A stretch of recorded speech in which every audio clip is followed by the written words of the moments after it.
Your Excellency, mine will be very brief. It's really to thank Parliament once more for putting us together to come and pray.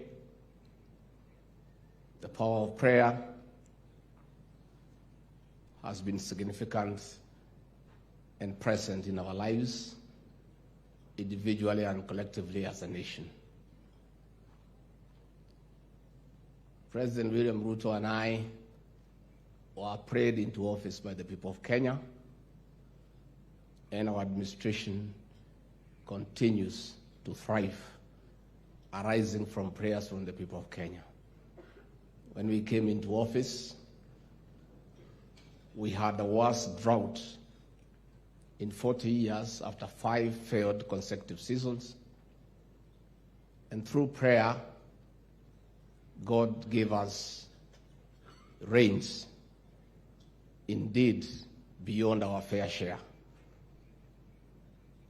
Through prayer, we have now food security, and the country is moving in the right direction. I am a living testimony of the power of prayer. You all know I have a resident pastor 24/7. And therefore, I don't want to delve in matters biblical because I have somebody who advises me on those matters. And I would like to capture the place of prayer in our lives and as a nation through reading a verse, Jeremiah 29, from verse 11 to 14. For I know the thoughts that I think towards you, says the Lord, thoughts of peace and not evil, to give you a future and a hope. Then you will call upon me, and I will listen to you. And you will seek me and find me when you search for me with all your heart. I'll be found by you, says the Lord, and I will bring you back from your captivity. I'll gather you from all nations and from all places where I've driven you, says the Lord, and I'll bring you to the place from which I caused you to be carried away captive. That is the word of the Lord. Your Excellency, before I call you to speak to us and to speak to the country, allow me to digress just a little about your highly successful trip to the United States.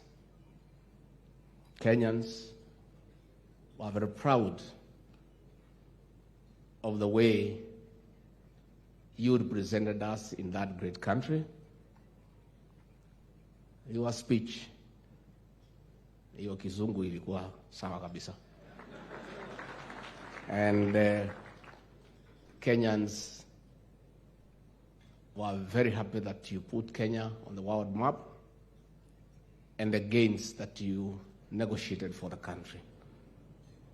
But Your Excellency, allow me, as a truth of man, to tell you there was a little challenge arising from your trip to most of us here. All Kenyans were monitoring what you are doing in the States. And there is something that you're doing there that created problems to many husbands across the country.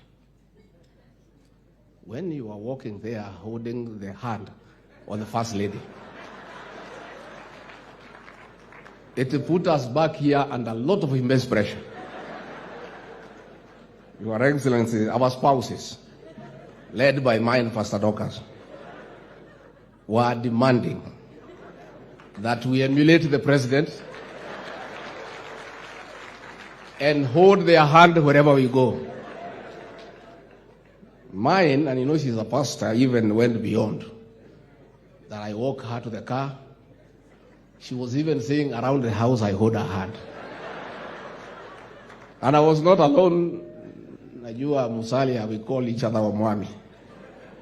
Kaniambia Omwami, hii maneno hii ya kushikana mikono kwako inaweza leta shida vile imeleta kwangu. Nikamwambia Musalia, kwangu ndio tabu iko mingi zaidi. So Your Excellency, we had that challenge. But I knew, because I know you, you will solve that problem for us when you come back. I was certain, I was sure. And this morning you did just that. As we welcomed you from your car to the hold room to here, you are walking fast with me, chatting. As Mama Rachel was trying to catch up with you as we came to this room. So the matter is sorted. That was an American thing. But Your Excellency, at least for my wife, Pastor Dorcas, all is not lost. Very soon, the President will send me to the States for my assignment. I'll go with you. You have my assurance that for the time we shall be in the American soil, I'll hold your hand until we leave the country. But when we come back, please, let's go back to our lives. Your Excellency, finally, although you have sorted the problem for us, ukiwa rafiki yangu na mtu wangu lazima nikuibie siri. Nimepata habari kwa hiyo maneno utaitwa kwa main conference halafu utajibu. With those very many remarks, please be upstanding and I'll assist me to usher in our President with clapping Dr. William Ruto, the President of the Republic of Kenya.